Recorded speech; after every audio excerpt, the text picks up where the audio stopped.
ꯑꯍꯥꯟꯕꯗ ꯄ꯭ꯔꯤꯂꯤꯝꯁ ꯑꯗꯨꯅꯤ ꯏꯟꯗꯤꯌꯥꯒꯤ ꯏꯀꯥꯏꯐꯝꯅ ꯕꯣꯠꯆꯔꯤ ꯃꯌꯥꯝꯅ ꯄꯥꯎꯗꯝ ꯆꯠꯇꯣꯔꯤꯕ ꯑꯩ ꯃꯤꯡ ꯊꯦꯡꯃꯥꯏꯖꯝ ꯇꯔꯨꯟ ꯈꯨꯃꯟ ꯖꯦꯅꯔꯦꯜ ꯁꯦꯀ꯭ꯔꯦꯇꯔꯤ ꯁꯨꯛ head office ngasi council of higher secondary education manipur ko semna lawa higher secondary examination gi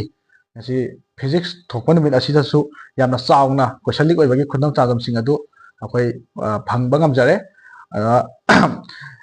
mama mamang da question leak oibaga mai leina na akoina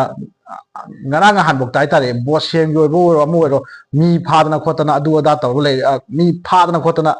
akoi action lakhna ba legal oiba action lakhna ba khotna ba law gi oiba mong lakhna ba na tawduna ju leiri sida question leak oiba je huji manipur kanglaipak manipur sida examination huji pangtholiba examination si akiba leitana ai tare changjal lakpa question leak je adom exam khuding pangthokpa exam khuding ga danak pangthoiba bosem lobo bo ro kosem lobo ro class 10 amni tiek examination sing pangthokpa numi khuding gi question leak oiba je adom tatan thenare ngasi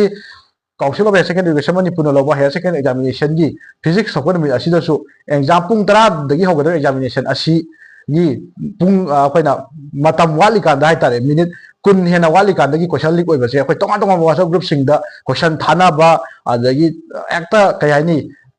leak oibagi pot ase thengnare aduda examination si pangthok bija yamna free and fair na pangthok libra habadu asaw ha moy student na kale baksuk na su exam sing asi hogdrikan da akoina moire sing da yakha pawja pijabada su question leak oibagi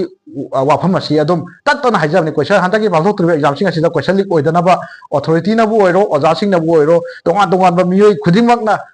punna question leak oidana bu hona mina si habaji akoina tatana haijabni do haire du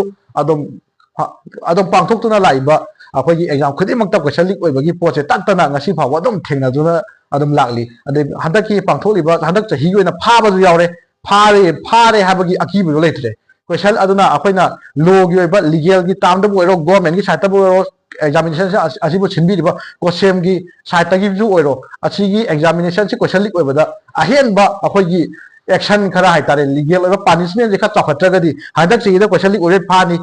kari punishment pi no khangoi tha kya jena lei no khangoi thok adum thado ida thadok tira du khangoi adum tawni mathang sei ju leak oini amuk phani leak oini amuk phani adum tawa sigi chanabi train nam ji adum taw lei aduna akoina ahenba akoina action khara lokhat na ba akoina mari leina ba authority sing da su akoina hajaragani adu